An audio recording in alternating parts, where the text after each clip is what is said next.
এক মাসের মধ্যে আমরা কোনোদিন 1 কেজি গরুর মাংস কিনে খাইতে পারতাম না, অথবা এক মাসে যে একটা পোল্ট্রি মুরগি রান্না করে খামো এরকম সামর্থ্য আমাদের ছিল না। আপনি চাইলে আমাদের এলাকায় খোঁজ নিয়ে দেখতে পারেন যে আমাদের সংসারটা আগে কিরকম আসছিল। মানুষের যখন অভাবের মধ্যে ধরে, মানে যে কোনো একটা পেরেশানির মধ্যে পড়ে, তখন কিন্তু মানুষের ওই বিষয়টা খেয়াল থাকে না। মানুষ কি কারণে সুইসাইড করে? যখন তার কোনো কিছু দেন খেয়াল থাকে না, তখনই কিন্তু একটা মানুষ সুইসাইড করে। তখন তার মানিকম। ওয়ালাইকুম আসসালাম। আমি মোহাম্মদ মানিক মিয়া। আপনার বয়স? আমার বয়স আনুমানিক 28 হবে। 18 বছর বয়স। জন্ম জেলা টাঙ্গাইল। জি। মানিক ভাই, আমরা 28 বছরের গল্পটাই তুলে নিয়ে আসতে চাই। আচ্ছা, আমরা যখন খুবই ছোট, আমরা 2 ভাই, আমাদের কোনো বোন নাই। জি। ছোট তখন আমি লেখাপড়া করি না। আমার বাবা তখন, আমাদের টাঙ্গাইল কিন্তু তাঁত শিল্পে বিখ্যাত। জি। তখন আমার বাবা তাঁতের কাজ করত। তাঁতের কাজের পাশাপাশি আবার আপনার আমাদের টাঙ্গাইলের ওই দিক দিয়ে ওই যে যে ইরি ধান ক্ষেত যেগুলা, জি। ওই দিক দিয়ে যে ওই যে পানির মেশিন যেগুলো আছে। তাঁতের কাজ বলতে কি উনি তাঁতি ছিলেন? জি জি জি, আচ্ছা আচ্ছা। তাঁতি ছিলেন। তো ইরি ক্ষেতের মধ্যে যে মেশিন, এক সাইডে যে মেশিন করা ছিল, যে আপনার পানি দিত ইরি ক্ষেত, জি। ওইগুলার ড্রাইভার হিসেবেও আমার বাবা কাজ করতো। ড্রাইভার বলতে মানে স্টার্ট দেওয়া, জি জি, মানে যত্ন নেওয়া, স্টার্ট দেওয়া। আচ্ছা। আমাদের সংসার খুবই, মানে খুবই অভাবে চলতো। মানে আমরা ওইরকম যে আহামরি ভালো মন্দ তখন ওইরকম ভাবে খাইতে পারতাম না।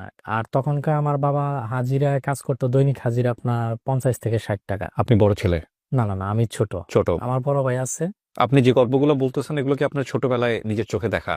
হ্যাঁ হ্যাঁ, আমি যখন থেকে বুঝি আর কি। একটা ছেলে তো আপনার 5 থেকে 6 বছর হইলে তখন মোটামুটি বুঝতে পারে, স্মৃতি তৈরি হয়। জি। জি। জি। তো আমাদের সংসার খুবই অভাবে চলতো। আমরা চাইলেও ভালো মন্দ ওইরকম ভাবে কোনো কিছু খাইতে পারতাম না। আচ্ছা। কারণ 50-60 টাকা হাজিরা, ওইরকম ভাবে 3 জন মানুষ যে তাদের যে ভরণ পোষণ, এটা তখনকার আমলে একটু কষ্টদায়কই। খুবই কষ্টদায়ক। জি। হ্যাঁ, এইভাবে কষ্ট করতে করতে করতে করতে আমার বাবা বলতেছে যে এইভাবে আর বাংলাদেশের টিকা যাবে না, এখন প্রবাসে পাড়ি দেওয়াটাই বেটার। তো এক পর্যায়ে আহ আমার নানার বাড়ি থেকে ওয়ারিশের যে টাকাটা, যেটাকে ওয়ারিশের টাকা পয়সা বলে, না স্কুলে যাইতেন? আমার বাবা যখন আপনার সৌদি আরবে পাড়ি জমায়, তখন ক্লাস 1-2 এরকম, হয়তো আপনি এরকম পড়েন? হতে পারে। পাড়ি জমায় উনি মাত্র 300 রিয়াল স্যালারিতে 2,30,000 টাকা খরচ করে উনি সৌদি আরবে যায়। তো মানে যা ছিল সহায় সম্বল সব বিক্রি হ্যাঁ হ্যাঁ, করে? সবকিছু বিক্রি করে উনি সৌদি আরবে চলে যায়। তো যাওয়ার পর ওনার মাত্র স্যালারি হচ্ছে 300 রিয়াল, বাংলাদেশি টাকায় সম্ভবত 6,000 টাকা। তো আচ্ছা। বাইরে কাজ না করলে ওই টাকা পয়সা ওইরকম ভাবে উনি পাঠাইতে পারতো না। যদি বাইরে ওইরকম কাজের একটা সুযোগ সুবিধা থাকতো, উনি টাকা পয়সা পাঠাইতে পারতো। আমার ভাই এক পর্যায়ে লেখাপড়া বাদ দিয়ে দিল। আমার ভাই তখন আপনার ক্লাস 5-এ পড়ে সম্ভবত। ওই সময় বাদ দিয়ে দিয়েছে হ্যাঁ, পড়াশোনা? উনি 5 পর্যন্ত পড়ে উনি লেখাপড়া বাদ দিছে। তো এখন আমাদের সংসার তো চালাইতে হবে। তখন আমার ভাই আপনার ওই যে আমাদের গ্রাম অঞ্চলে আইসক্রিম বিক্রি করে। ও। উনি, আমার বড় ভাই যিনি, উনি বিভিন্ন এলাকায় উনি আইসক্রিম বিক্রি করার জন্য যাইতো। ওই অল্প বয়সেই? হ্যাঁ, ওই অল্প বয়সে। আমাদের তো তখন খুব অভাবের সংসার ছিল। তো এক আচ্ছা। পর্যায়ে উনি আইসক্রিম বিক্রি করতে যাইতো। আমার ভাই আইসক্রিম বিক্রি করতেছে। তো যাই হোক, বেশ কয়েক বছর যাওয়ার পর আমার বাবা চিন্তা ভাবনা করতেছে যে আমার ভাইকেও সৌদি আরবে নিয়ে যাবে। হুম। আমার ভাইকেও সৌদি আরবে নিয়ে যাবে।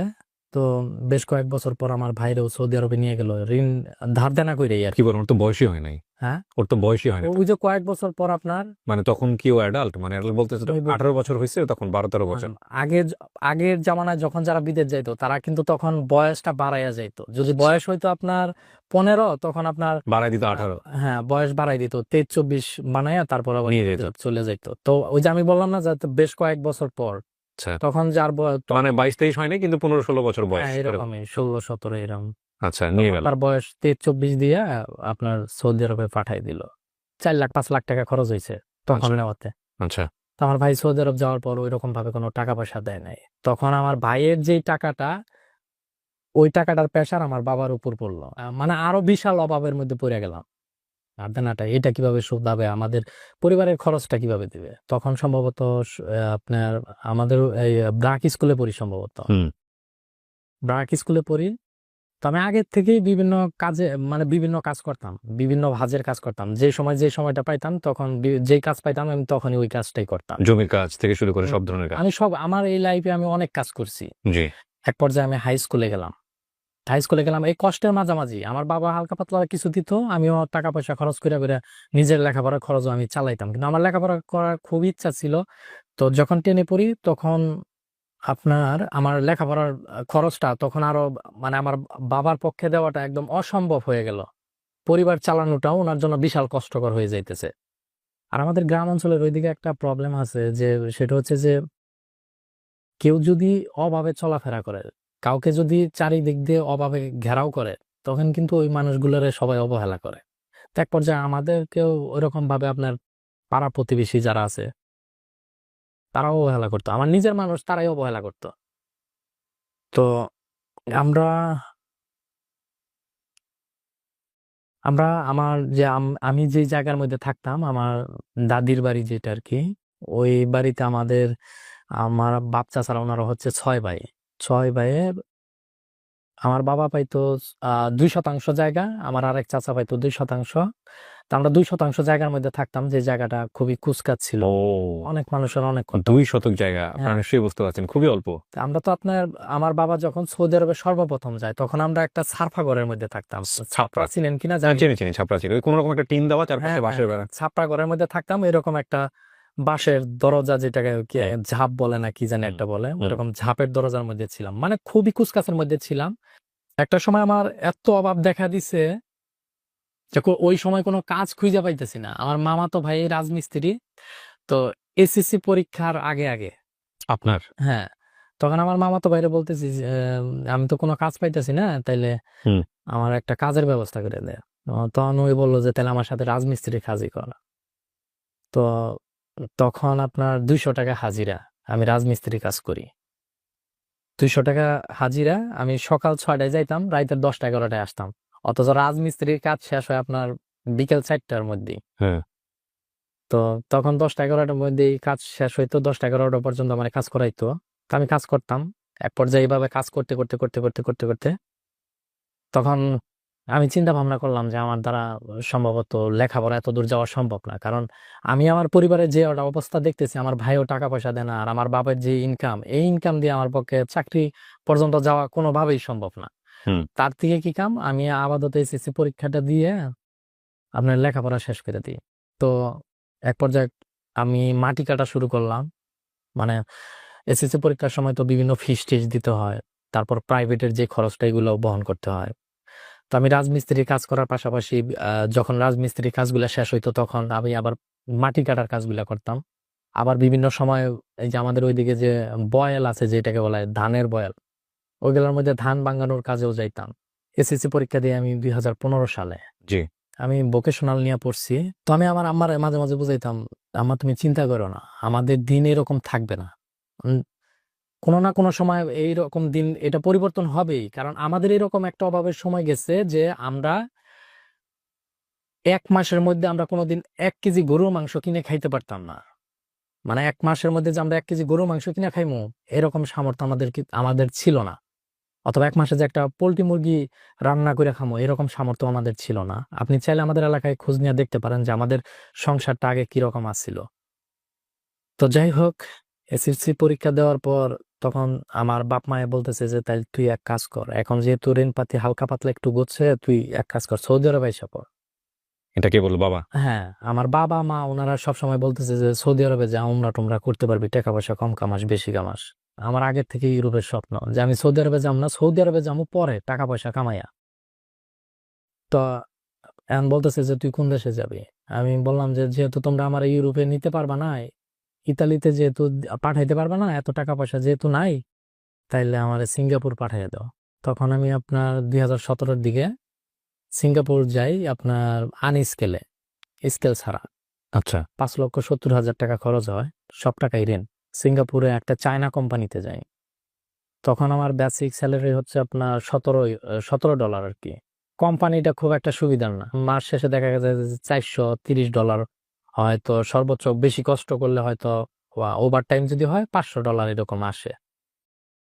তো তারপরেও কষ্ট করতেছি, যেহেতু মা বাবার পারমিশন ছাড়াই আমি সিঙ্গাপুরে আইছি। ওনাদের টার্গেট ছিল যে আমার সৌদি আরবে পাঠাই দেবো, কিন্তু আমি তো মা বাবার কথা না শুনে সিঙ্গাপুরে এসে পড়ছি শুধুমাত্র ইউরোপের স্বাদটারে, নেওয়ার জন্য? হ্যাঁ, ইউরোপের স্বাদ নেওয়ার জন্য। কিন্তু এখানে আসার পর যে আমি এত বড় একটা মানে বেকায়দার মধ্যে পড়ে যাবো, আমি কখনো ভাবতে পারি নাই। চায়না কোম্পানিতে কি কাজ করতেন? আমি কনস্ট্রাকশনে কাজ করি। আচ্ছা, ওখানে কনস্ট্রাকশন। হ্যাঁ, হ্যাঁ, জি।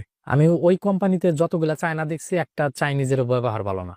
আমি কষ্ট করি এত পরিমাণে কষ্ট, কারণ আমি বাংলাদেশে অত কষ্ট করি নাই, মানে সিঙ্গাপুর যাওয়ার পর যে কষ্টটা করছি, Yeah. আমাদেরকে দিয়ে শুধু রড ক্যারি করাইতো, রড যেগুলা কনস্ট্রাকশনের কাজ তো, এই যে রড ক্যারি করতে করতে আমার এই যে চামড়া আপনার হয়ে গেছিল, মোটা। হ্যাঁ মোটা হয়ে গেছিল। তো প্রচুর কষ্ট হইতো, মাঝে মাঝে চিন্তা করি যে মনে হয় যে ওই দেশে আপনার আবার রড কাটার মেশিন আছে। হুম। মাঝে মাঝে চিন্তা করতাম যে আসলেই এত কষ্ট সহ্য হয় না, মনে হয় নিজের হাত নিজেই ফালাই। আমি কয়েকবার কাটারের মধ্যে হাতও ফালাইছিলাম যে আমার এই জীবন আর ভালো লাগে না, যে এত কষ্ট এই অল্প বয়সে। তারপর আমি আবার মাঝে মাঝে চিন্তা করলাম যে সময় তো মানে মানে খারাপ সময় তো আর সব সময় মানুষের থাকে না। যদি আমি ওরকম ভাবে কষ্ট করতে পারি, হয়তো কোনো একদিন সাকসেসফুল হইতে পারবো। তো এইভাবে কাজ করতেছি, এক পর্যায়ে আমাদের ব্যাচের যে 10 থেকে 12 জন গিয়েছিল, ওনারা এক পর্যায়ে আপনার বাংলাদেশে ওদেরকে পাঠাইয়া দিছে। কোম্পানিতে কাজ নাই, কাজ খুবই অল্প। তখন আমি চিন্তা করতেছি যে সবাইরে যেহেতু পাঠাই দিতেছে, আমারে যদি পাঠাই দেয় তাহলে তো আমি আরো বিপদের মধ্যে পড়ে যাবো। আমি তো সিঙ্গাপুরে আসছি টোটালে হয়তো 7 মাস 8 মাস এরকম হয়। ঋণ করে আসছি। হ্যাঁ, 5 লক্ষ 6 লক্ষ টাকার সবগুলো ঋণ। তো এখন আমি যদি আমারে যদি এই মুহূর্তে পাঠাইয়া দেয়, তাহলে তো আমি বিশাল বিপদের মধ্যে পড়ে যাবো। তো একদিন একটা কাজ, চাইনিজদের কথা তো আর এরকম বোঝা, আর চাইনিজেরা ইংলিশ খুব কম বলে। আমি সিঙ্গাপুরে যাওয়ার পর যা দেখছি, ওরা ইংলিশ খুবই কম পারে। আমি যে কাজের সাইডে কাজ করছি, ওরা চাইনিজ ভাষায় কি কয় না না কয় কিছু চিনি না। তাই যে কোনো একটা কাজের কথা বলছে, সেটা হচ্ছে আপনার এই যে এই বাংলাদেশের রড যে সরি আপনার ওয়াল যে ভাঙে, ব্রেকার মেশিন যেটা বলা হয়, এই যেভাবে চোক্কা মাথায়, ওই চাইনিজ ভাষায় ওইটা আমার আনতে বলছে। আমি তো কিছুই বুঝি নাই যে কি কইছে না না কইছে। তো আমি কয়েকবার কইছে বুঝি নাই, তো আমার ও রাগের মাথায় বলতেছে যে মানে তোরা কালকে বাংলাদেশে পাঠাই দেও। আমি কই এটা বিশাল বিপদের মধ্যে বললাম। ও তো এইভাবে কয়ে কয়ে আরো 10-11 জন মানুষ বাংলাদেশে অলরেডি পাঠিয়ে দিছে। আর কোম্পানিটা চাইনিজ, তো ওরা যা কয় তাই শোনে। আচ্ছা। ঠিক আছে। তো ওই মুহূর্তে আমি সম্ভবত আপনার 2 লক্ষ টাকার মতন বাংলাদেশে পাঠাইছি 8 মাস, হুম। 8 মাসের মধ্যে। তো 2 লক্ষ টাকা পাঠাইছি। এখন তো আমার মাথায় মানে মানে আমি এখন আর চোখে কিছু দেখতেছি না, যে যেহেতু কই ফেলাইছে যত ওরা আমি বাংলাদেশে পাঠাই দিব, তাহলে তো 100% শিওর আমার বাংলাদেশে পাঠাইয়ে দিব। তো ওই টাইমে আমার আবার একটা রুমের ভিতরে, এরকম একটা রুমের ভিতরে মানে ওয়াল ভাঙার জন্য ওই মেশিনটা দিছে। কারণ আমি আমি ভাবতেছি যে ও যেহেতু আমার পাঠাইয়ে দিব, আমার তো বুদ্ধি একটা করতে হবে।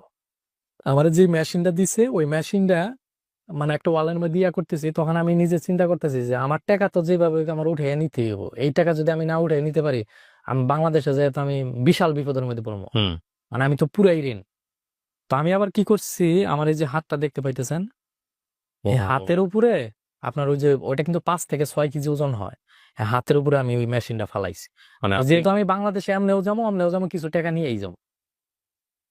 তো সিঙ্গাপুরে কিন্তু ইনজুরিতে পড়লে, যে কোনো মানুষ একটা ইনজুরিতে পড়লে অনেক টাকা পয়সা পায়। তো আমি প্রথমত অবস্থায় হ্যান্ড গ্লোভস পরা অবস্থায় হাতের উপর ওই মেশিনটা একবার ফালাইছি। একবার ফালানোর পর আপনার এই আঙ্গুলটা ফুইলা গেছে গা। তা আবার দ্বিতীয়বার যখন দিছি, তখন মনে করেন যে এই আঙ্গুলের এই যে নখটা আছে না, এই নখটা ছুইটা গেছে গা। তৃতীয়বার যখন দিছি, তখন এই যে ফাটাটা দেখতে পাইতেছেন, এই যে ফাটা, এই ফাইটে গেছে। চতুর্থবার আমি দিবার আর সাহস হয়নি, যে 4বারের মাথায় যে আমি ওই মেশিনটা আমার আঙ্গুলের উপর ফালামো, আমার পক্ষে আর সম্ভব হয় নাই। কারণ এত ব্যথা আমার পক্ষে সহ্য করা সম্ভব না। 3বার দেওয়ার পর আমি নিজেই চোখে কিছু দেখি না। তো এক পর্যায়ে ওই চাইনিজ ফোরম্যান আইছে। এখন আমি যদি ও আমার বলতেছে যে কেমনে এই বিষয়টা ইয়াটা হইলো, মানে তোর হাতের উপর এটা কেমনে পড়ে। আমি পরে পরে বলছি যে দেখ, আমি এক হাত দা ইয়া করতেছি, মেশিনটা দিয়া ওয়াল ভাঙতেছি, আর আরেক হাত সরি এক হাত দা ওয়াল ভাঙতেছি, হাতে 3 ফসকা জিনিসটা এই আঙ্গুলের উপর পড়ছে। কয় কেমনে পড়লো? আমি পরে বলছি যে আমি নিচের থেকে ওই যে পাথরের যে খোয়াগুলা ওইগুলা সরাইতেছি, আর ওই মেশিনটা হাত ফসকা পড়ে গেছে। পরে বলতেছে যে এক হাত দিয়ে কেমনে ওইটা তুই ইয়া করতেছস, ওয়াল ভাঙতেছস, ওটা তো 2 হাত দিয়েও ধরে রাখা যায় না। আর আমিও বিপদের মধ্যে পড়ে গেছি যে আসলেই তো এটা 2 হাত দাও তো ইয়া করা যায় না। পরে বলতেছে আয় তোরে অফিসে নিয়ে যাও। সিঙ্গাপুরে আপনার আবার কাজের সাইটে সেফটি ম্যানেজার আছে, ওরা যদি দেখে তাহলে ভালোভাবে নিরাপত্তা দেয়, এমনকি চিকিৎসার যে ব্যবস্থাটা ওইটা আরো গুরুত্বপূর্ণ ভাবে ওরা ইয়া করায়। আর সেফটিরা যদি আমি যে প্রজেক্টে কাজ করি, যে কোম্পানির সাথে, ওই কোম্পানির যদি কোনো একটা লেবার গুরুতর ভাবে আহত হয় অথবা যে কোনো একটা সমস্যা হয়, তাহলে কিন্তু ওই কোম্পানির জবাব দিয়ে কিন্তু ওই সেফটির কাছে দিতে হবে। এমনকি ওই কোম্পানি নেক্সট টাইম আর কোনো প্রজেক্টের কাজ পাইবো না। আচ্ছা এখন ওরা ওই ফোরম্যানের চিন্তা করতেছে যে ওরা যদি সেফটি ম্যানেজারের সামন দিয়ে নিয়ে যায় তাহলে তো আমাকে কোম্পানির একটা বদনাম হয়ে যাইব। তো এই জন্য ওই আমার সেফটি ম্যানেজারের ফাঁক দিয়ে নিয়ে যাইতেছে। আমি আবার চিন্তা করতেছি যে সেফটি ম্যানেজারের সামন দিয়ে যাবো, ও আমার কোনোভাবেই যাইতে দিতেছে না। পরে এক পর্যায়ে কোম্পানির অফিসে নিয়ে গেল। কোম্পানির অফিসে নেওয়ার পর এক পর্যায়ে আমার মানে যারা করতেছে যে এটা কেমনে সম্ভব, মানে তুই যে বলতেছস এক হাত দা তুই মেশিনটা ডিল করছস, আরেক হাতের উপর তোর এই জিনিসটা ফসকা পড়ে গেছে, এটা তো কোনোভাবেই একটা মানুষ সম্ভব না যে এক হাত দা করবো। পরে বলতেছে আমি এই জায়গায় মেশিন আই না, তুমি তুই এই জায়গায় করে দেখাবে। আমি কই আচ্ছা সমস্যা নাই, তুই মেশিন নিয়ে আয়, আমি করে দেখামো। পরে পরে বলতেছে যে তোর এক কাজ করি, তোরা কোম্পানিতে রাখবো না।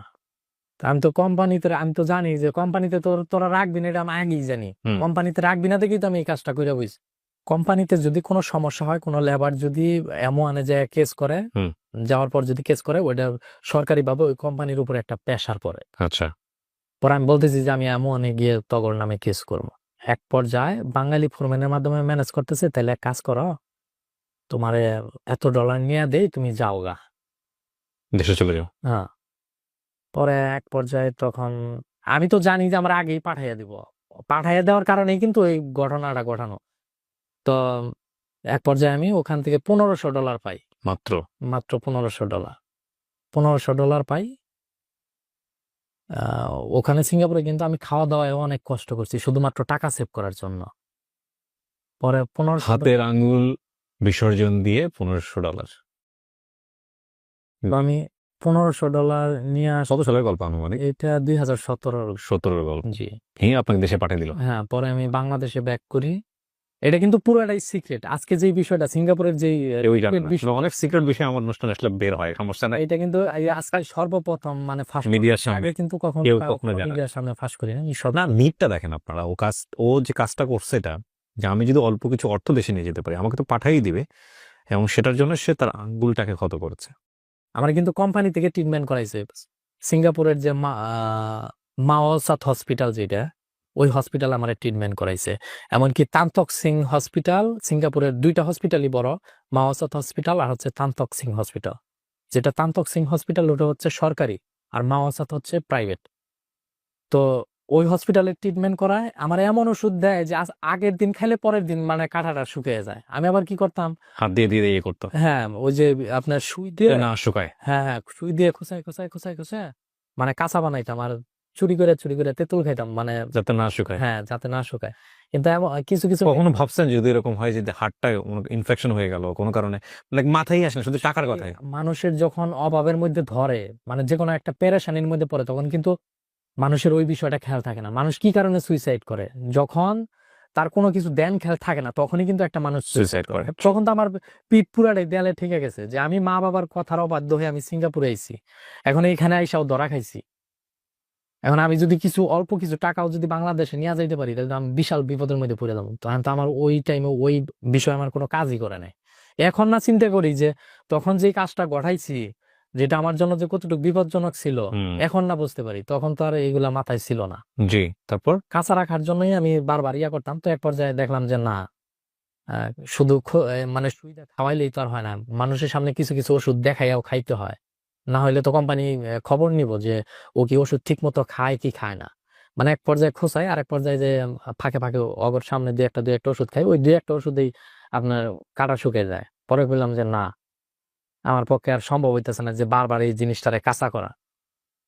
তো এক পর্যায়ে ভাবলাম যে না থাক, মরছি আমিও মরছি, বাংলাদেশে জায়গা। পরে $1500 নিয়ে বাংলাদেশে ব্যাক করি। নিজের টাকা সেভ রাখার জন্য আমি শুধু টমেটো ভর্তা করেও খাইছি, আর ডাউল রান্না করেও খাইছি, শুধু ডাউল, মানে খরচ সেভ করার জন্য শুধু ডাউলও 3 বেলা আমি রান্না করে খাইছি এই সিঙ্গাপুরে। আর টাকা সেভ করার জন্য আমি সিঙ্গাপুরে কোনো জায়গায় বেড়ানোর জন্য যাইতাম না। এই হঠাৎ আমি মনে হয় 8 থেকে 9 মাসের ভিতরে সিঙ্গাপুর আপনার মেরিনাতে সম্ভবত একবার গেছিলাম, কারণ ওখানে গেলে $50-60 খরচ হয়ে যায়। তো এই জন্য আমি ওখানে খুব একটা যাইতাম না। তো একবার যায় $1500 নিয়ে বাংলাদেশে ব্যাক করি। ব্যাক করার পর তারপরে ও বাপ মায় বলতেছে যে তোর জন্য কি আমি গাড়ি পাঠাই দিব। আমি তো জানি যে আসলে আমি এত টাকা লস খাইতেছি, আমার জন্য গাড়ি পাঠাই দিব না। অনেক ইয়া করছে যে তাই কি হয়েছে, ধরা খাইছস তো কি হয়েছে, তোর জন্য একটা গাড়ি পাঠাই দিই, প্রাইভেট। Private car? এয়ারপোর্ট থেকে নিয়ে যাবে। হ্যাঁ হ্যাঁ, আমি বলছি যে না আম্মা, আমার জন্য পাঠাইতেও না, আমি এমনি বাসে যাইতে পারবো। তো এক পর্যায়ে আমি বাসে আমাদের টাঙ্গাইলে এসে নামি, টাঙ্গাইল থেকে আবার বাস দিয়ে আমাদের কালিয়াতে এসে নামি।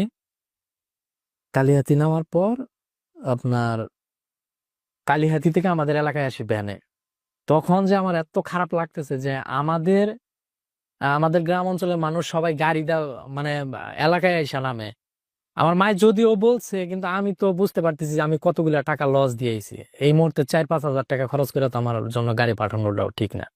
তখন আমার আরো বেশি খারাপ লাগছে যে আমি যখন ভ্যান দিয়ে আমার এলাকার মধ্যে নামছি, তখন আসার পর কেমন জানি আরো অবহেলার ইয়ার মধ্যে পড়ে গেলাম যে চারিদিক থেকে অবহেলা। যে বন্ধু বান্ধব কেমন জানি করে, নিজের আত্মীয় স্বজন কেমন জানি দাম পাই না। মানে তখন আরো বিশাল অভাবের মধ্যে পড়ে গেলাম। আমি আবার আমার বাপ মার কাছে আমি মুখ ফুটে বলতে পারতেছি না যে আম্মা হুম। আমার আবারও বিদেশ পাঠায় তো। হুম। আমার মা এই সাহসটা আমার পাইতেছি না। তার পর্যায়ে আমার মা এবং বাবা বলতেছে যে 3 মাস, যখন আমি সিঙ্গাপুর থেকে ব্যাক করছি বাংলাদেশে 3 মাস হয়েছে, তখন বলতেছে যে বাবা তাই তো আমরা ধরা এমনিও খাইছি অমনেও খাইছি, হুম। তুই আবার সৌদি আরবে জাগা, টাকা পয়সা ধার দেনা করে পাঠাইয়া দিই। তখন আমি সৌদি আরবে গেলাম, হুম। বলদিয়া কোম্পানিতে গেলাম, যেটাকে বলা হয় রুট ক্লিনার। এটা সৌদি আরবে? হ্যাঁ, সৌদি আরবে 5,70,000 টাকা খরচ হয় তখন। ওকে। 2017 লাস্টের দিকে আর কি হুম। সৌদি আরবে যাই। তখন আমি ওইরকম একটা জিদি আমি নিয়ে গেছি যে আমি সাকসেসফুল না হইয়া আমি বাংলাদেশে ব্যাক করতেছি না। তখন আমি আবার আমি আমার আম্মারে বলে গেছি যে আম্মা, আমার স্যালারি তখন 700 রিয়াল, মানে আমার বাপের কোম্পানিতেই। আচ্ছা আচ্ছা। হ্যাঁ, আমার বাপের কোম্পানিতেই। আমার বাপে তো গেছে অনেক আগে, তখন তাদের স্যালারি কম ছিল, কিন্তু তারপরে স্যালারি 700 রিয়াল বানাইছে। আমারে বলতেছি আম্মা, আমি সৌদি আরব যাওয়ার পর আমি 50,000 টাকা মাস কামাবো যেভাবে। তো সৌদি আরবে গেলাম, আমার মায়ের স্বপ্ন ছিল একটা বাড়ি করা। তা আমি তো মনের ভিতরে মানে এটা একবারে গাইডটা নিছি যে শরীরের শেষ রক্ত দিয়া হইলেও আমি আমার মায়ের স্বপ্নটা আমি পূরণ করবোই যেভাবেই। তো সৌদি আরবে গেলাম, ওখানে যাওয়ার পর দেখি যে অনেক পুরান লোক আছে, যে নতুন লোকে ঘর আপনার টিটকারি দিয়া কথা বলে যে এতগুলা টাকা খরচ করে আইছো, কিভাবে টাকা পয়সা কামাবা, জীবনেও পারবা না, এই সে হ্যান ত্যান বক্কর চক্কর।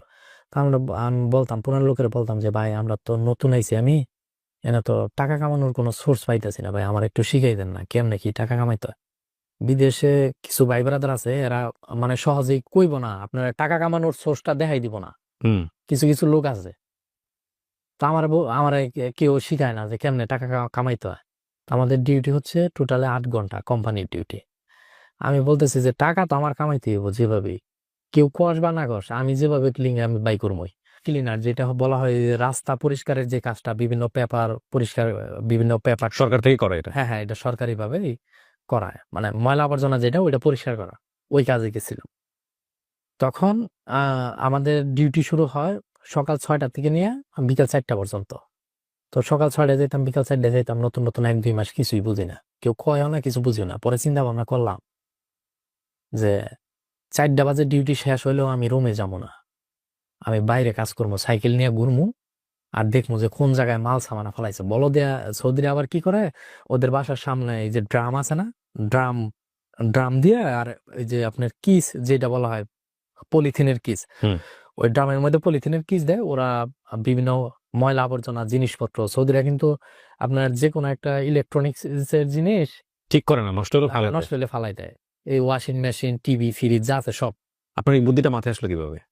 না, এই বুদ্ধিটা মাথায় আসলে কেমনে, সৌদিরা এইগুলা ফালায়, আচ্ছা, আমাদের বাঙালিরা অনেকেই করে এরকম। বাঙালিরা এগুলো তো এখান থেকে দেখে আপনি আইডিয়াটা পাইছেন? এগুলা করে, কিন্তু ওরা এইগুলা করে আপনার বিকাল 4টা পর্যন্ত, আচ্ছা রাইতে আর এইগুলা করে না। আচ্ছা। বিকাল 4টার পর 4টা থেকে নিয়ে 6টা পর্যন্ত করে ওরা বাসায় এসে করে। বাঙালিরা? হ্যাঁ হ্যাঁ, আচ্ছা। ওরা 6টা পর্যন্ত এসে করে, কিন্তু আমার টার্গেট হলো বিকাল 4টা ডিউটি শেষ হলে আমি 6টা বাজেও ক্যাম্পে যাবো না, আমি রাইতে 9টা-10টা পর্যন্ত এই কাজ এগুলা করবো। 2-3 ঘন্টা 4 ঘন্টা করে বাসা। হ্যাঁ। তো কি করলেন একবার প্রথম থেকে শুনি। হ্যাঁ। পরে আপনার যে ময়লা আবর্জনা গুলো ফালাইতো, বিভিন্ন টিভি সিরিজ, বিভিন্ন ধরনের জিনিস, মানে দামি দামি জিনিসও ফালাই দেয়, আইফোন মোবাইল, স্যামসাং মোবাইল টোবাইল সব, মানে এগুলো হালকা একটু সমস্যা হলেই ওরা ফালাই দেয়। তো এগুলা দেখা গেছে যে বিকেল 4টা বাজে ডিউটি শেষ হলে 4টা, 5টা, 6টা, 7টা, 8টা, 9টা, 10টা পর্যন্ত যদি এই কাজটা করি, তাহলে আমার 6 ঘন্টা মানে আমি বাইরে এই ধরনের কাজ করতে পারতেছি। তো এর মাঝে আবার বিভিন্ন সৌদিরা ডাক দিয়া হালকা পাতলা কাজ করায় 20-50 টাকা দিয়াও দেয়। বাসার মধ্যে? হ্যাঁ, আচ্ছা।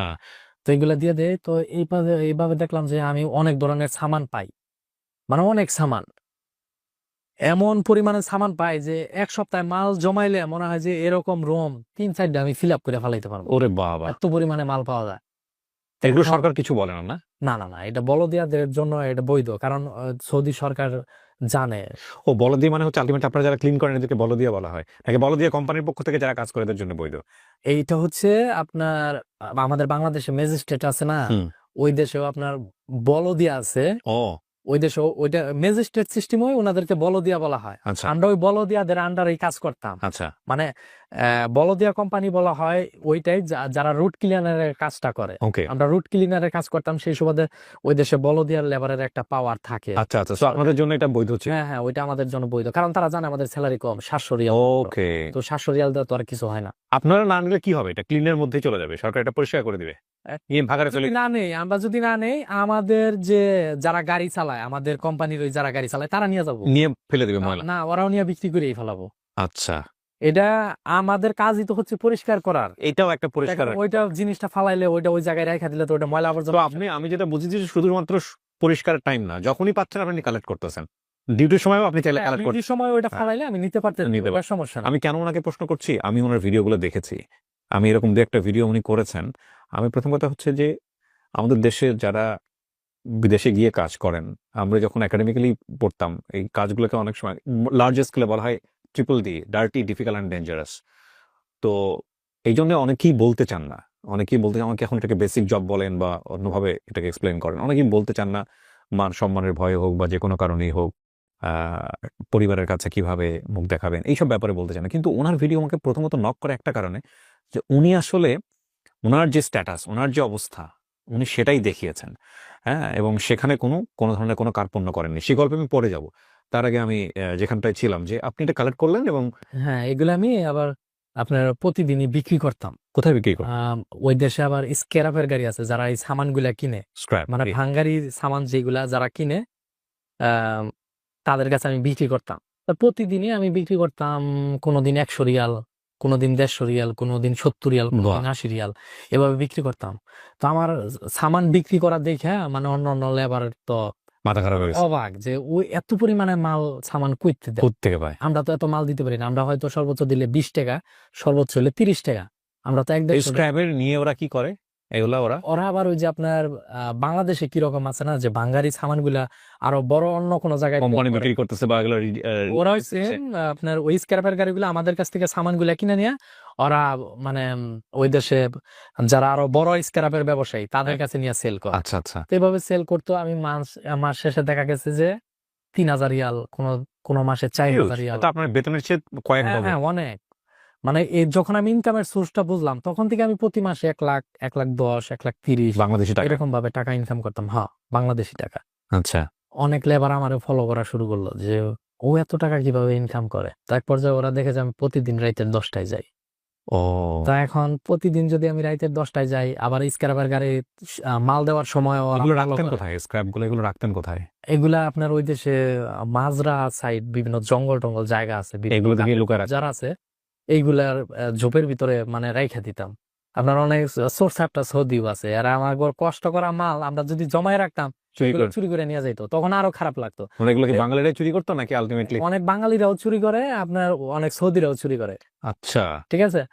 তো ওই রকম আমি আপনার 150-200 টাকার মাল স্ক্র্যাপের গাড়ি ফোন দিছি যে ওনারে মাল আমি আজকে দিয়ে দিব। হ্যাঁ। তো ওই পর্যায়ে এক টাউট সৌদি আইছে, মানে বাংলাদেশে যেরকম কিছু টাউট কোয়ালিটির পোলাপান আছে না, যে সোরসাপটা পোলাপান আছে, ওরকম সৌদি আরবে সোরসাপটা পোলাপান আছে। তো আমি মাল ভাঁজ করতেছি, তার ভাঁজ করতেছি, ওই পর্যায়ে ওই সৌদি আইছে। আসার পর মানে ওর সামনে তার কিছু কওয়া যায় না, ওই চোরসাপটা সৌদির কাছে আপনার ছুরি টুরি থাকে, ও, যদি বেশি টিয়া করা হয় তাহলে আপনার ছুরি মেরে দিব। কারণ আমি আর কিছু কইতেছি না, আমি খালি মনের ভিতরে মনে করেন যে খালি কান্না কান্না একটা ভাব আসতেছে, যে আমার এত কষ্টের মাল ও তো এখানে সব ছাপা করে নিয়ে যাইব। নিয়ে গেল? পরে দামি দামি তার, তামা, পিতল যা ছিল সব নিয়ে গেছে। তার লাস্ট পর্যায়ে হালকা কিছু মাল ছিল। তো যাই হোক, তো আমার স্ক্র্যাপের মাল দেওয়া শেষে ওরা সবাই আমার ফলো করতো। ফলো করা শেষে যে বুঝতে পারছি ওই তো রাত্রেও মাল টোকায়। মানে রাত্রেও যে ভাঙ্গারি মালটাল আমি জমা করি, হুম। এগুলা সব লেবার বুঝা গেছে। তো আমার দেখা দেখি আমার ক্যাম্পে যারা যারা আমার মতন কাজগুলা করতো, ওরা সবাই আমার দেখা দেখি আপনার এরপর? 9টা 10টা পর্যন্ত মালটোগানি শুরু করলো। তো এক পর্যায়ে দেখলাম যে আপনার অনলাইন জগতে আসা আপনার 2018 থেকেই শুরু। হুম। 2018-তে আপনার টিকটকের নাম ছিল মিউজিক্যালি। তখন থেকে আমি টিকটক করতাম, কিন্তু ওইরকম ভাবে ইয়া করতে কি পারি না। করতেন টিকটকে? ওই আপনার বিভিন্ন মানুষের সাথে ডুয়েট করা। গান টান করা, হ্যাঁ লিপসিং করা, এগুলো হ্যাঁ করতেন? হ্যাঁ হ্যাঁ। তখন আমি এগুলো কখন করতেন সারাদিন কাজ করার পরে? এগুলার হিস্টোরি হচ্ছে আপনার কখন করতাম, আমি যখন রাত্রি 10টায় কাজ করার পর ক্যাম্পে আসতাম, আমার কোম্পানির ক্যাম্পে আসার পর আমি নিজেই রান্না বান্না করে খাইতাম। হুম। রান্না বান্না করে খাইতাম আপনার, রান্না বান্না করে খাইতে খাইতে কোনোদিন 11টা বেজে যেত, কোনো দিন 12টা বেজে যেত। তখন আমি তো কঠোর পরিশ্রমী, যে আমি এই অনলাইন জগতও রাখবো, নিজের কাজ যেটা কোম্পানির কাজ এইটাও আমি ঠিক রাখবো। যে বিদেশে যদি কাজের পাশাপাশি যদি একটু বিনোদন না পাওয়া যায়, তাহলে ওই জায়গায় মন টিকানোটা খুবই কষ্টকর। তো আমি কাজ করা শেষে রান্না বান্না করে খাইতে খাইতে আপনার রাত্রি 11টা 12টা বাজে যেত। খাওয়া শেষ কইরা তখন আমি টিকটক করতাম আপনার রাত্রি 2টা পর্যন্ত। ওই বিভিন্ন ঘুরে ঘুরে ভিডিও তৈরি করতাম, মানে হ্যাঁ হ্যাঁ, আমি দেখেছি নিচ দিয়ে। অনেক অনেক ঘুরানো ভিডিও করতাম। তা আমার অনেকে বলতো যে পাগল হইছো, যে সারাদিন কাজ করে আসার পর ও রাইতে 2টা পর্যন্ত এই কাজ এগুলা করে, বেটা তুই এগুলাতে টাকা পাবি, এগুলা তোরা টাকা দিব, যে তুই যে এইভাবে রাইতে এত হার্ড পরিশ্রম করে আসার পর যে তুই এত রাইতে 2টা পর্যন্ত জাগস, এটা কেমনে সম্ভব? তুই তো 2 দিন পর পাগল হয়ে যাবি, মাথা খারাপ হয়ে যাব। আমার টার্গেট যে আমি পাগল হই আর ছাগল হই, ওইটা সময়ই বলে দিব। যে অনলাইনে তো যে কোনো একটা প্ল্যাটফর্মের মাধ্যমে আমার পরিচিতি আইনে আমি টাকা কামানোর সোর্স আমি বাই করবোই। হুম। তো এক পর্যায়ে এইভাবে করতে করতে করতে করতে না, টিকটকে ওইরকম ভাবে ইয়া হয় না। তো এক পর্যায়ে টিকটক পয়সা দেয় না? না, পরে আপনার টিকটকে এখন কি পয়সা দেয়? সরি, না না না, এখন এখনো দেয় না? টাকা পয়সা পাবো। বিশ্বাস করেন, আমি আপনাদের একটা কথা বলি, টিকটকে যে পরিমাণ আমাদের ছেলেমেয়েরা যে পরিমাণ সময় দেয়, উইথ ডিউ রেসপেক্ট, টিকটকে যদি, জানি না এখন কি অবস্থা, আমি যেহেতু টিকটক করি না, এই পরিমাণ এনার্জি বা এই পরিমাণ সময় যদি তারা ইউটিউবে বা ফেসবুকের মাধ্যমে দিত, তাহলে অনেকেই বড়লোক হয়ে যেত। অনেকে অনেকে টিকটক, আমাদের বর্তমান বাংলাদেশে তো সবাই টিকটক নিয়ে ঝুঁকা পড়ে রয়েছে। টিকটক নিয়ে যুগে তারা আমরা যদি জানেন আসলে টিকটক বাদ রাইখা তারা যদি ইউটিউব ফেসবুকে যোগে, তাদের লাইফ সেট। দেশেরও লাভ এতে, দেশেরও লাইফ সেটেল হয়ে যেত। ট্রু। তো এটা হয়তো অনেকেই বুঝে না, এটা অনেকেই বুঝেই না। এবং টিকটকের মনিটাইজেশন করা উচিত, আমি জানি না ওনারা হয়তো তো কিছু যাই করা হোক, উচিত। এক পর্যায়ে আপনার টিকটক করতে করতে করতে করতে এক পর্যায়ে আপনার আহ, মোটামুটি একটা ভিডিও ভাইরাল হয়ে যায়। মানে আমি তখন সৌদি সার্ভারে ভিডিও তৈরি করি। আচ্ছা, মানে সার্ভার দুইটা, একটা বাংলাদেশের সার্ভার আর একটা হচ্ছে সৌদি সার্ভার। তখন সৌদি সার্ভারে মানে একটা ভিডিও আপলোড দিয়া কাজের সাইডে গেছি গা। কি ভিডিও করতেন? ওই আপনার বিভিন্ন গানের গানের সাথে সাথে হচ্ছে লিপসিং করতেন? হ্যাঁ হ্যাঁ হ্যাঁ, ওগুলাই করতে ওই সময়। হ্যাঁ। হ্যাঁ, একটা ভিডিও ইয়া করে গেছি তখন। কাজের সাইডে কিছু অনেক বন্ধু বান্ধব বলতেছে, কিরে তুই কি টিকটক ভিডিও বানালি? তোর ভিডিওর সাথে না সবাই ডুয়েট করতেছে। ও আচ্ছা। আমি কই কি ভিডিও বানাইলাম? পরে হাইসা হাইসা কেমনে জানি একটা ভিডিও দিছিলাম, ওই সালমান সালমান খানের আফগান জালেবি, তো অনেকেই ডুয়েট করছে। ভিডিওটা ভাইরাল হওয়ার পর আমার আরো নেশা জাগলো যে ভালো কিছু তো একটা করতে হবে। তার পাশাপাশি কিন্তু আমি কষ্টের কাজও করি। হুম। মানে সৌদি আরবের দাম্মামে যারা থাকে তারা কিন্তু বলতে পারবে যে সৌদি আরব দাম্মামের আবহাওয়াটা কতটুকু খারাপ। যারা সৌদি আরবে থাকবে তারা বলতে পারবে রতুবা কি জিনিস। কোনো রোদ থাকবে না, শরীর অটোমেটিক ঘামবো।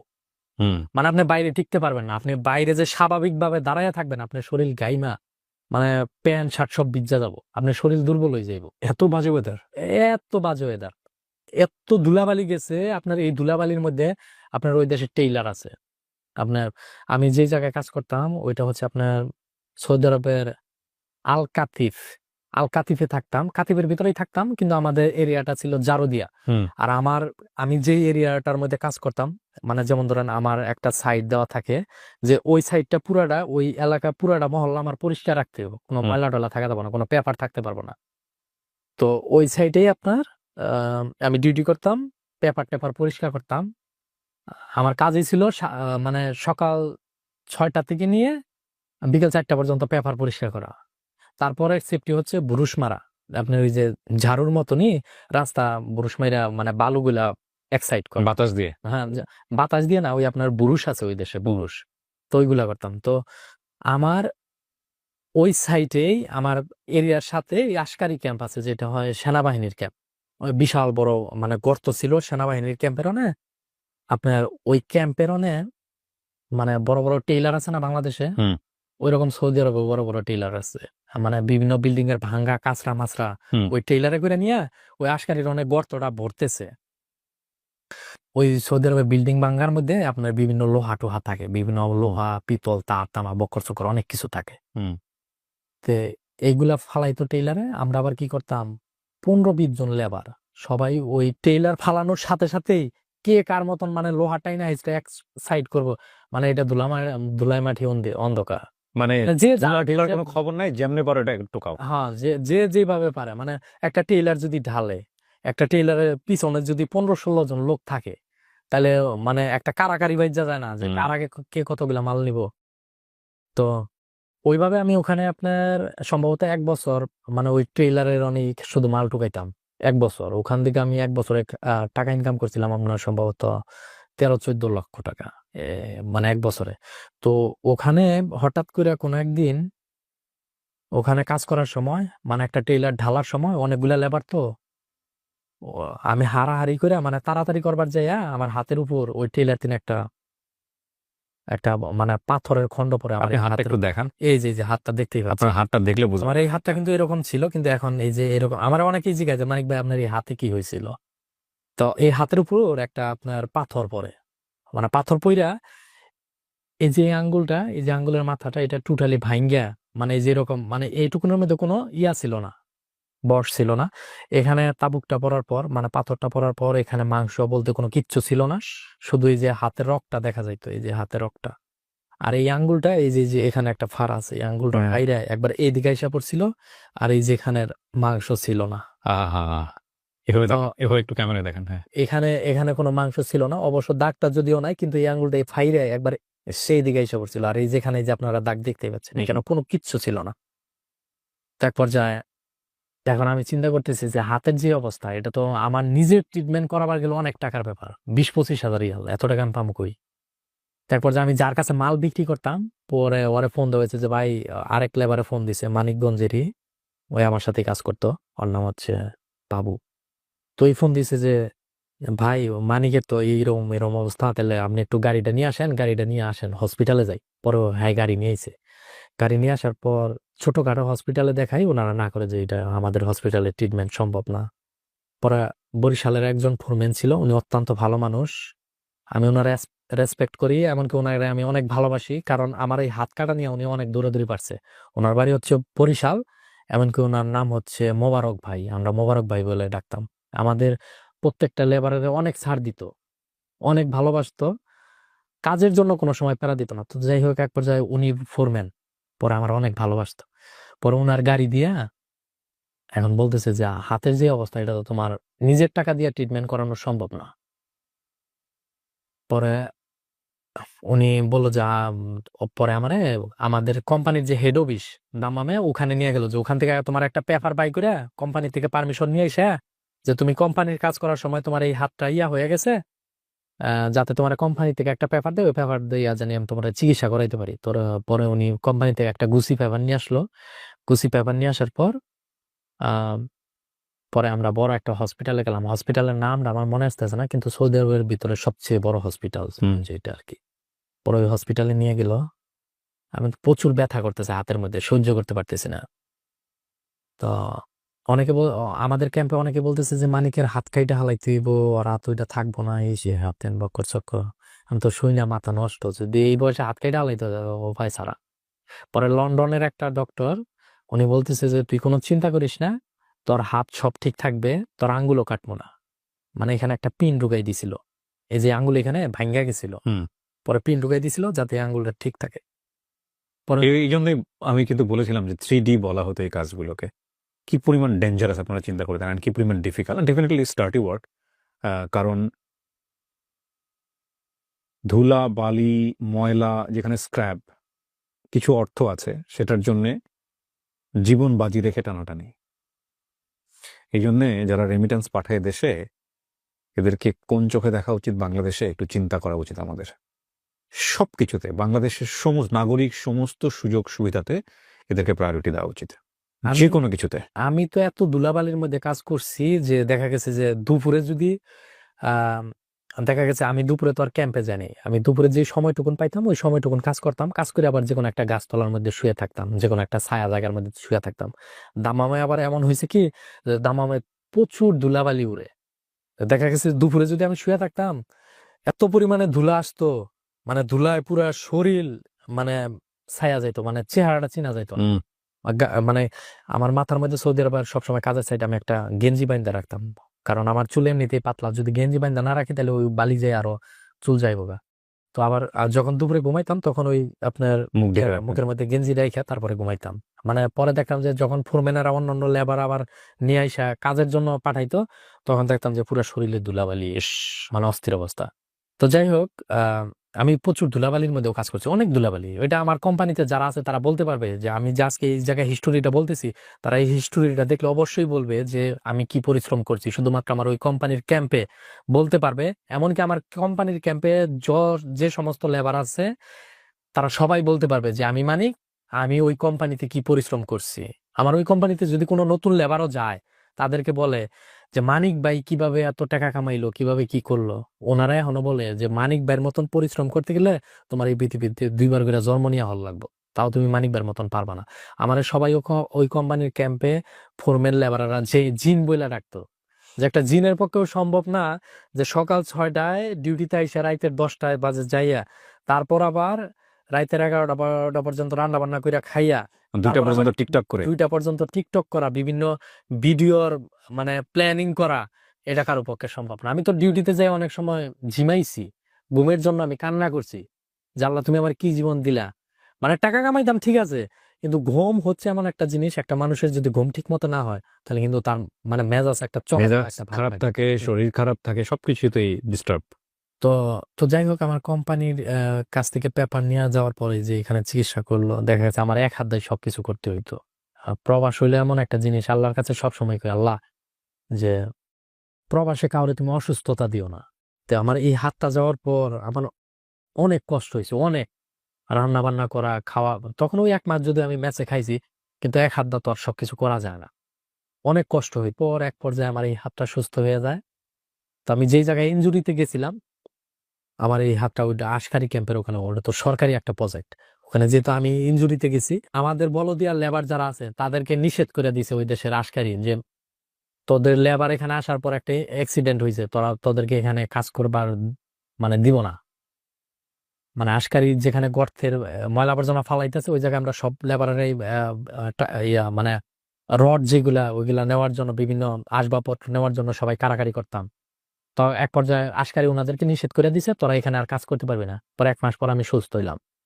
পরে আমি মনে মনে চিন্তা করলাম, আমার তখন অনেকেই কয় যে তোর লিগে আমাকে এতগুলা মানুষের হক নষ্ট হইলো, আমরা আর কাজে যাইতে পারি না, আমাকে অনেক কাজ করতে দেয় না, ওই জায়গায় মাল টোকানোর জন্য দেয় না। তো এক পর্যায়ে আপনার পুরোটা সুস্থ হয়ে যাওয়ার পর, মানে এখানে যে একটা পিন ছিল এই আঙ্গুলটা সিধা রাখার জন্য, এখন এই পিনটা বাইর করার সময় এখন কোম্পানি বলতেছে যে তোর আর ট্রিটমেন্ট আমরা করাইতে পারবো না, কারণ তোর ট্রিটমেন্ট করাইতে করাইতে অলরেডি 16-17 হাজার রিয়াল আমাদের চলে গেছে। এখন যেটুকুন আছে ওটা নিজের টাকায় তুই করগা, ঠিক করগা। তো এখানে একটা পিন আছে। এখন এই পিনটা বাইর করার জন্য আমি সেম ওই হসপিটালে আরেকদিন গেছি ফোরম্যানের সাথেই, ওই ফোরম্যান নিয়ে গেছে আমার বরিশালের ফোরম্যান। তো এখন এক্সরে করতেছে, এক্সরে করার পর বলতেছে পিনটা বাইর করতে হবে, পিনটা বাইর করতে কত টাকা খরচ হইব। পরে বলতেছে 4,000 রিয়াল। আর আমি চিন্তা করতেছি যে শুধু একটা পিন বাই করবো তাই 4,000 রিয়াল। তা আমি বলতেছি যে 4,000 রিয়াল এনে দিব না, 4,000 রিয়াল আমি প্রয়োজনে বাংলাদেশে পাঠাই দিব, তাও আমি এই জায়গাতে পিন বাই করবো না। পরে একদিন কাজের সাইডে গেছি, কাজের সাইডে যাওয়ার পর পরে দেখি পিনের মাথা মানে চামড়ার উপর দেয়া ইয়া হইয়া রয়েছে। পরে আমি কি করছি, আপনার ওই দেশে আপনার যে বাকালা বলে যেটাকে বলা হয় দোকান, তো বাকালার থেকে আমি একটা কেসি নিচ্ছি, একটা ব্লেড নিচ্ছি, আর একটা খেজুর গাছের কাটা নিছি, যে আজকে এই পিনটা আমি নিজেই বাই করবো। পরে হালকা করে আপনার মানে কেসি দেওয়ার চামড়াটা একটু হালকা করে কাটছি, ব্লেড দিয়ে একটু নাড়াচাড়া দিছি, পরে খেজুরের কাটা দিয়া হালকা একটু নাড়াচাড়া দিয়া পরে টান্দা বাই গিরালাইছি। পরে গেছি এই জন্যই কি আমার 4,000 রিয়াল দিতে হইবো? এখানে কিন্তু আবার আঙ্গুলের ভিতরে সিলাই ছিল, মানে ওই পিনটা কিন্তু আটকাই দিছে সিলাইয়ের মাধ্যমে আঙ্গুলের ভিতরে হাড়ের সাথে। তা আমি ওই আপনার হালকা একটু ইয়া বাইর করে পরে পিনটা ঠান্ডা বাই গিরালাইছি। পরে গেলাম যাই আমার 4,000 রিয়াল সেভ হইলো। তারপর হাতে কোনো প্রবলেম হয় নাই? না, হাতে আল্লাহর রহমতে কোনো প্রবলেম হয় নাই, কারণ ভিতরে যদি আপনার প্রবলেম তো হতে পারতো। মূল কথা হচ্ছে যে সে রিস্কটা নিয়েছে। এই 4,000 টাকা, 4,000 রিয়াল দেশে পাঠাবে, তবুও হাতের এই জায়গাটায় সে খরচ করবে না। অসংখ্য প্রবাসীদের জীবনের গল্প এগুলা, অসংখ্য প্রবাসীদের। আমরা চেষ্টা করছি বিকাশের সহায়তায় এই অনুষ্ঠানটা নির্মাণ করার জন্য প্রবাসীর অন্তরের কথা, এবং আমরা চেষ্টা করছি বাংলাদেশের আনাচে কানাচে সহ এই মানুষদের গল্পগুলো পৌঁছে দেয়া, যে কি পরিমাণ স্যাক্রিফাইসের বিনিময়ে আমাদের রেমিটেন্স খাতে প্রতি বছর প্রতি মাসে শত শত কোটি কোটি টাকা রেমিটেন্স জমা হয়, এবং বাংলাদেশের অর্থনৈতিক মেরুদণ্ডের মূল সোপানই হচ্ছে এই রেমিটেন্স। এখানে একজন মানিকের গল্প উঠে আসছে, একজন মানিক মতান্তরে হাজার লক্ষ মানিকের গল্প, আরো অনেক গল্পই আসবে ভবিষ্যতে। জি। তো যাই হোক, পিনটা বাইর করার পরে আমার অনেকেই বলছিল তোর জন্য আমার ওখানে, তো তোর জন্য আমাদের কাজের সমস্যা হইলো, এখন আর আমাদেরকে যাইতে দে না। পরে আমি চিন্তা করলাম যেহেতু আমার জন্য সমস্যা হয়েছে, তাহলে আমি কাজটা আমি আবার নিজেই যাই শুরু করব। পরে আমি একদিন আপনার ওই প্রজেক্টে গেলাম। পরে ওই প্রজেক্টে যারা যারা কাজ করতো তারা বলতো, কিরে তুই সুস্থ হয়েছিস? কই, হ সুস্থ হয়েছি। পরে আমি আবার ওই জায়গায় যাই মাল টুকানো শুরু করলাম। পরে আমার দেখা দেখি আবার সব লেবার যায় মাল টুকানি শুরু করলো। পরে এইভাবে কাজ করতেছি, কাজ করতে করতে করতে করতে আপনার 2021 সালের দিকে মোটামুটি অনলাইনে একটা ভালো একটা পরিস্থিতি এসে বললো। মানে তখনও কিন্তু আমি টিকটক ছাড়ি নাই। তো এক পর্যায়ে 2021 সালে এসে ফেসবুক পেজ খুললাম। পরে আর্নিং শুরু 2021 সাল থেকে। হ্যাঁ, তো তারপরে আপনি এসেছেন টিকটক, টিকটক থেকে আপনি আসলেন ফেসবুকে। হ্যাঁ, পরে আমার বন্ধু বলতেছে যে, বন্ধু তোর তো ইয়া দেখলাম, তো তো বাংলাদেশ টিকটকে দিয়ে পুরা ভাইরাল, তোর ভিডিও না দুর্দান্ত চলতেছে, তাহলে তুই এক কাজ কর, ইউটিউবে ভিডিও শুরু কর। আমাকে দৌড় বেটা, ইউটিউবে ভিডিও আমার এগুলা দেখবো মানুষ। কয় তুই যা পারস, চাল চলন যা আছে সবকিছুই তুই তুলা ধর, এইগুলোই মানুষ দেখবো। আমি কই না, এগুলো দেখবো না। কয় আরে বেটা তুই কর, যা দেয় এটা আমি দেখবো। আচ্ছা, পরে তখন আমার ইউটিউব চ্যানেলে সাবস্ক্রাইবার 7,000। কি করতেন? এই যে এগুলোই ভিডিও করতেন? হ্যাঁ, এগুলাই মানে যে গান টান, টিকটকের ভিডিও নিয়ে লিপসিং টিসিং এগুলো করেন? ওইগুলাই নিয়ে ছাইরা দিলাম। তখন পর্যন্ত আপনার রিয়েল লাইফ নিয়ে আপনি দেখান নাই বোধহয়, আপনি যে পাথর টানতেছেন এগুলো করতেছেন, তখন এগুলো দেখান নাই।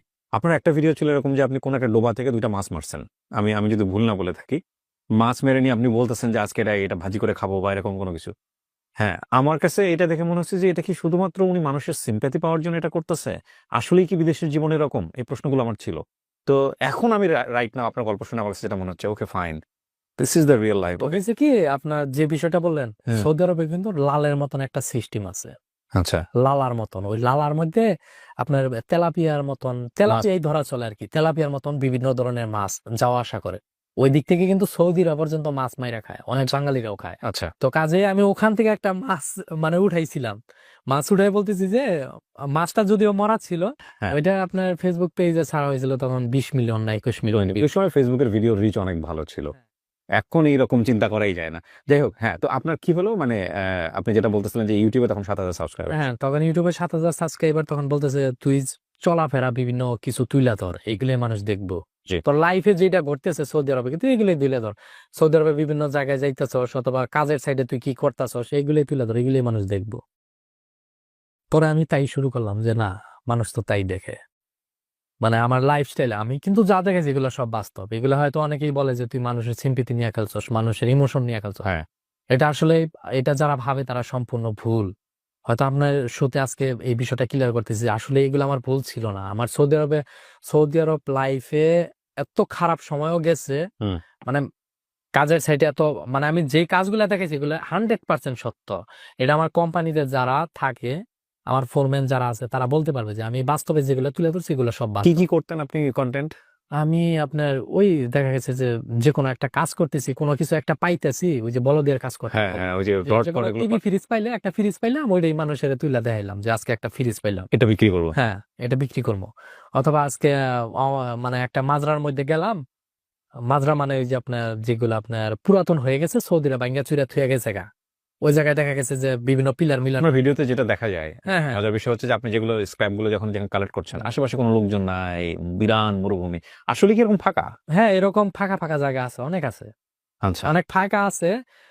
আপনার আমাদের দামামের এই দিক দিয়ে মরুভূমিটা খুবই কম, কিন্তু আমার এখানে দেখা গেছে যে এরকম একটা এরিয়ার মধ্যে আছি যে মোটামুটি আমি ভালোই দূরের মধ্যে কাজ করতেছি। আচ্ছা, যে আহামরি দূর তা না, কিন্তু আপনার হয়তো মোটামুটি কোনো ভালোই একটা আর কি। পরিত্যক্ত বাড়ি, হ্যাঁ হ্যাঁ হ্যাঁ, দেখা গেল বাড়িতে লোকজন থাকে না, এরকম এরকম অনেক জায়গায় আমি দেখেছি। যাই হোক, দেখাতেন এগুলো ভিডিওতে। হ্যাঁ, এগুলা ভিডিওতে দেখাইতাম।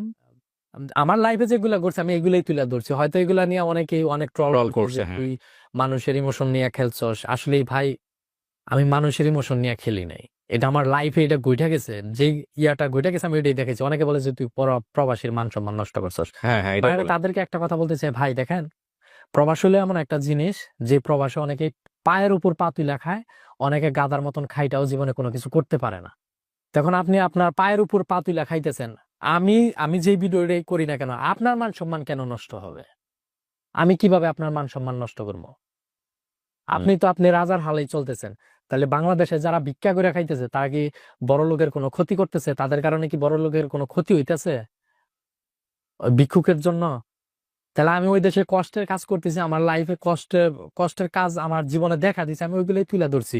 এতে তো আপনার কোনো সমস্যা না, হওয়ার আপনার কথা কোনো না। চিন্তা হয় না কখনো যে যে মানিক, আপনি নিজে আপনার ব্যক্তিগত ওখানে যে জীবনটা, যে সেটা কথা আমরা আমাদের যেখানে যেটা বলি যে ভাঙাড়ি টোকাই যেগুলো বলি বাংলাদেশে, সো এই ধরনের একটা জীবন যেটা আপনি তুলে ধরতেছেন, হয়তো এটার বিনিময়ে আপনার আহ, পয়সা আসবে, বা আপনি পয়সার কথাও চিন্তা করেন প্রথম দিকে, হয়তো বা এটা চিন্তা করেছেন যেখান থেকে আমি পয়সা নিয়ে আসবো। ঠিক আছে, পয়সার কথা চিন্তা করাটা অন্যায় কোনো কিছু না। এটা এটা খুবই লিগ্যাল ওয়েতে চিন্তা, কিন্তু মান সম্মান তো আমাদের দেশে একটা বড় একটা ফ্যাক্ট সামাজিকতা জায়গা থেকে। এটা এই জায়গাটা আপনার কি প্রশ্নের, মানে আপনার উত্তরটা কি আসলে? আপনার আমার কখনো মনে চিন্তা হয় হয়নি যে এটা দিয়ে আপনাকে ট্রল করবে, এটা দিয়ে তুই কেমনে পয়সা কামাইছস, এগুলা না, এটার মধ্যে ভালো দিক খারাপ দিক দুটোটাই আছে। আসলেই এটার জন্য যে আমার সবাই আমারে খারাপ ভাবছে তা কিন্তু নয়। আমারে কিন্তু অনেকেই বলে যে মানিক ভাই, আপনি যেটা তুলছেন এটা প্রবাসীদের বাস্তব জীবন আপনি তুলে ধরছেন, এতে প্রবাসীদের মান সম্মান আমার মনে হয় না যে আমার জন্য প্রবাসীদের মান সম্মান নষ্ট হয়েছে। আপনার নিজেরটা মনে যাচ্ছে যে আপনি যখন শহরে গ্রামে আসলেন নিজের পরিবারের কাছে, তারা কিভাবে দেখবে আপনাকে, মানে কিভাবে পয়সা রোজগার করছে, এগুলো নিয়ে আপনার উত্তর কি আসলে? তারা কিভাবে দেখবে? আসলে আমি কাজের পাশাপাশি অনলাইন থেকে আর্নিং করতাম, হুম। আমি তো মোটামুটি ভালোই। মানে আপনার নিজের মান সম্মানে কখনো ইয়ে হয়নি আপনার কাছে? আমার মনে হয় না যে এর জন্য আমার মানে আপনি সৎ পথে পয়সা রোজগার করছেন। আমার সৎ নিয়ত যেটা, আমার তো এরকম আমি তো চুরি করি নাই, আমি তো ডাকাতি করি ভাই। তো সেটাই, আমি রাইট, চুরি করে খাইছি, ডাকাতি করে খাইছি, আমি কাজ করে খাইছি, কাজ দেখাইছি, অনলাইনে তুলে ধরছি, ব্যাস এইটাই। রাইট, এখন রাইট, আপনি যেভাবে নেন আর কি, রাইট। আপনার মন যেভাবে নেয় ওইভাবেই। আর আমার মন, আমি মনে করি আমার দিক থেকে আমি 100% পারফেক্ট। ওকে, ফাইন। সো যেটা হলো, আপনি 2021 সালে ফেসবুকের কথা বলছিলেন, ইউটিউবের কথা বলতেছিলেন, হ্যাঁ, ওইখানকার আয়ের জায়গায় আসতে চাই। জি। তখন 2021 সাল থেকে আমার আর্নিং শুরু। কত সাবস্ক্রাইবার আপনার এখন? এটা 1.42। 1.42 অনেক। মানে মানিক মিয়া অফিসিয়াল না? হ্যাঁ। মানিক মিয়া অফিসিয়াল, হ্যাঁ, বলেন। তো যাই হোক, 2021 সাল থেকে মোটামুটি আর্নিং শুরু করলাম হুম। অনলাইন থেকে। তখন আমার বন্ধু আমার মানে পেজ ইউটিউব সবকিছু দেখশন করা শুরু করলো। তখন বললো যে আমার তো একার পক্ষে সম্ভব না, হুম। তাহলে আমার একটা ছোট ভাই আছে, তাহলে ওরেও আমাদের সাথে নেই। ওর নাম হচ্ছে আলামিন রাজু। হুম। ওর বাসা আমাদের বাড়ির পাশাপাশি। এই সৌদি আরব থেকে যত টাকা ইনকাম করে, দেখা গেছে যে অনলাইন থেকেও তো তার থেকে কোনো অংশে কম আসে না। হুম। ও মোটামুটি আমি সৌদি আরব থাকার পর ঘর বাড়ি কিন্তু সবকিছু সেটেল করে ফেলাইছি। এই বাড়িতে ঘরবাড়ি হয়ে গেছে? হ্যাঁ হ্যাঁ। আচ্ছা। তো আমি তখন ভাবলাম যে আমি যেহেতু আমার মায়ের স্বপ্ন পূরণ করতে পারছি, টাকা পয়সা মোটামুটি কামাইয়া ঘর বাড়ি সবকিছু কমপ্লিট করছি, তাহলে এখন একটা ছুটিতে যাই। কতটুকু জায়গার উপরে ঘর করলেন? 18%। 2 শতক থেকে 18%? হ্যাঁ, এটা কি বিল্ডিং করলেন আপনারা? বিল্ডিং দিতে চাই, আপনার বাড়িটাও দেখিয়েছে মানে সামাজিক যোগাযোগ মাধ্যমে? বিল্ডিং দিতে চাইছিলাম, কিন্তু আমার বাপ মা বলে যে না, বিল্ডিং এ থাকার দরকার নাই, আমরা টিনের ঘরই দিব। আমার বাড়ি দেখছেন কিনা জানি না, দেখেছি আমি। তো এরকম ভাবে আমার বাপ এই একটা সিস্টেম করলো যে সুন্দর, এইভাবে সুন্দর। করি, টিনের ঘর থাকলেও দেখতে সুন্দর দেখা যাইব। ও। তো তখন ফার্স্ট টাইম, তখন আমি একবারে আসার নিয়ত, যে একবারই জামগা, যেহেতু ইনকাম সোর্স সৌদি আরবে কইমা গেছে, না আসাটাই তখন কি আপনি ফেসবুক ইউটিউব থেকে ইনকাম করতেছেন? হ্যাঁ, কত করে ইনকাম করছেন প্রতি মাসে আনুমানিক? এই ধরেন 2 2-2.5 লাখ? 2 থেকে তখন হচ্ছে আপনার 2 থেকে 3-এর ভিতরে প্রতি মাসে? হ্যাঁ। আর এখন এই রেশিও যদি বলি? এখনকার বিষয়টা হয়তো সিক্রেটই রাখি। তখন 2 থেকে 3 আসলেও আমি কিন্তু তখনও এতটা পাকাপোক্ত না। হুম। মানে টাকা কিভাবে কন্টেন্ট, এই টাকাগুলো কি আপনার অ্যাকাউন্টে আসতো নাকি অন্য কারো এটা কাছে? আমার বন্ধুর অ্যাকাউন্টে আসতো, ওরা টাকা উঠাইয়া আমার বাড়িতে দিয়ে আসতো। আচ্ছা, তো এখনো আলহামদুলিল্লাহ ভালোই, কিন্তু এখনকার বিষয়টা একটু সিক্রেট। ওকে, থাকুক, সিগারেটই থাকুক। হ্যাঁ, তো আপনি চিন্তা করলেন 2023 একবারে পাকাপোক্ত হয়ে দেশে চলে আসবো? দেশে ছিলাম, কিন্তু আপনার পরে ভাবলাম যে না, ছুটিতে যাই। আমার মা বলতেছে যে একবার আসার দরকার নাই, তখন আমার ঘরবাড়ি সব কমপ্লিট। তাই আমি বলতেছে যে ঘরবাড়ি যেহেতু করছস তাহলে ছুটিতে আয়। পরে ছুটিতে গেলাম। পরে যাই হোক প্রথম পর্যায়ে আসলাম, তখন একটা তুলপাড় তৈরি হইলো। তোলপাড় বলতে?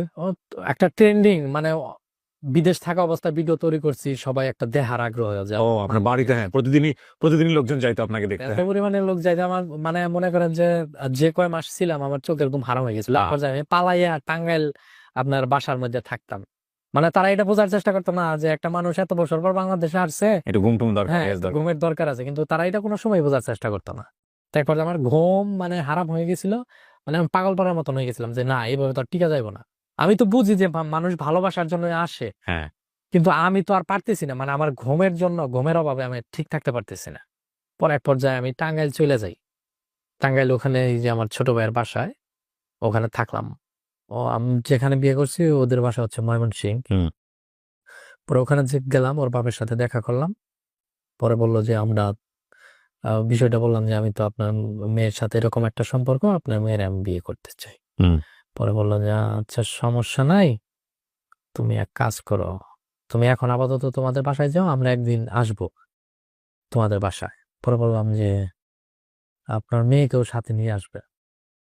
পরে ওরাও সাথে নিয়ে আসছে, নিয়ে আসার পর এই প্রথম দেখলো ও বাড়ি, এর আগে দেখে নাই? না, পরে এক পর্যায়ে নিয়ে আসছে, নিয়ে আসার পর আলাপ আলোচনা হওয়ার পর আমার স্বপ্ন আবার ছিল যে আমি কিন্তু মোটামুটি সাকসেসফুল আলহামদুলিল্লাহ, মানে অনলাইন থেকে ইনকাম আসার পাশাপাশি সৌদি আরব থেকে টাকা কামানোর পাশাপাশি মোটামুটি আলহামদুলিল্লাহ চলে ভালোই। তো আমারও আবার স্বপ্ন যে বিয়ে যেহেতু করবো তাহলে হেলিকপ্টার দিয়েই করবো। আমার বাপের স্বপ্ন যে যেহেতু পোলায় বিয়ে করবো তাহলে হেলিকপ্টার দিয়ে বিয়ে করাই। পরে যাই হোক হেলিকপ্টার ভাড়া করলাম, অনেক দৌড়াদৌড়ির পর অনেক কিছু ম্যানেজ ট্যানেজ করতে হয়। গ্রাম পর্যায়ে নিতে গেলে বিয়ে শাদীর বিষয় নিতে, বিয়ে শাদীর সময় হেলিকপ্টার নিতে গেলে মাঠ পারমিশন, ডিসি অফিস থেকে পারমিশন, এগুলো দৌড়াদৌড়ি করার পর এক পর্যায়ে পরে আপনার হেলিকপ্টার ভাড়া করলাম। হেলিকপ্টার ভাড়া করার পর হেলিকপ্টার দিয়ে বউ উঠাইলাম। এটাও ভাইরাল। হ্যাঁ, যে আহ মা বাবা সবাই খুশি। তো এখন সংসার করতেছেন? এখন সংসার করতে বিয়ে কতদিন হলো আপনার? বিয়ে আপনার 2023-এর আগস্টে করছি সম্ভবত। আচ্ছা, এত তাড়াতাড়ি ডেট ভুলে গেলে তো সমস্যা, বাড়িতে গিয়ে প্রবলেম হবে। 10ই আগস্ট করছি, 10ই আগস্ট।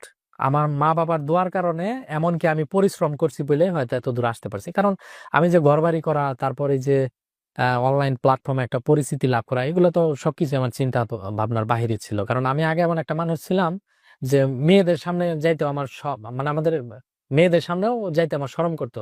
10 জন মানুষের সামনে কথা বলতে পারতাম না। আমার মা বাবা সবসময় আমার নিয়ে খুশি। তাদের স্বপ্ন ছিল একটা বাড়িঘর, বাড়িঘর করছি। আমি তাদেরকে বলেও দিছি যে আমি তোমার স্বপ্ন পূরণ করবই, যেভাবে নিজের রক্ত দিয়ে হইলো। আলহামদুলিল্লাহ, মা বাবার স্বপ্ন যদি পূরণ করতে পারি পৃথিবীতে আর কি কি আছে, লাগে? কি লাগে? কিছুই না। বাবা কই এখন?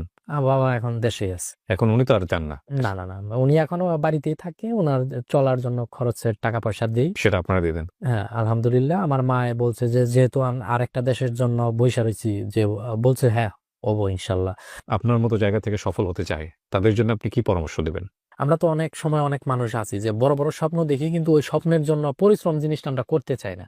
দেখা গেছে যে 100%-এর মধ্যে 30% যাই আমরা অফলাইনে যাই গিয়া, আমার পক্ষে সম্ভব না। মানুষের পক্ষে সবকিছুই সম্ভব। একটা মানুষ যদি পারে সে সবকিছুই পারবে। আমি বললাম না যে আমরা তো এমনও দিন গেছে যে আমরা এক বেলা খাইলে 2 বেলা খাইবারই পারি না। আমি আমার অতীত কখনো আমি লুকাই না, আমি মৃত্যুর আগ পর্যন্ত কখনো লুকামো না। আল্লাহ তাআলা যদি আমার কোটিপতিও বানায়, শিল্পপতিও বানায়, আমি কখনো আমার এই অতীত আমি বলতে পারবো না। তো কাজে একটা মানুষ যদি আপনার টার্গেট নেয়, যে একটা স্বপ্ন দেখে যে আমার এই স্বপ্নটা আমার পূরণ করতেই হবে, যে আমার জীবনে কোটিপতি হতেই হবে, তো সে যদি ওই লাইনে যদি হাঁটা শুরু করে, সেখান থেকে যেখানে 100% চাইছে ওখানে সে 100% না পায়, সে তো 50% পাবে। তো জীবনে যে কোনো কিছু একটা সাকসেসফুল করতে গেলে কারো কথায় কান দেওয়া যাবে না, যে যাই বলুক ওইগুলা বাদ দিয়ে নিজের পথ নিজেরই হাইটা দেখতে হইব, আর নিজের লাইনে নিজেরই চলতে হইব, কঠোর পরিশ্রম করতে হইব, ব্যাস এইটাই। True. পরিশ্রমী হতে হবে। True.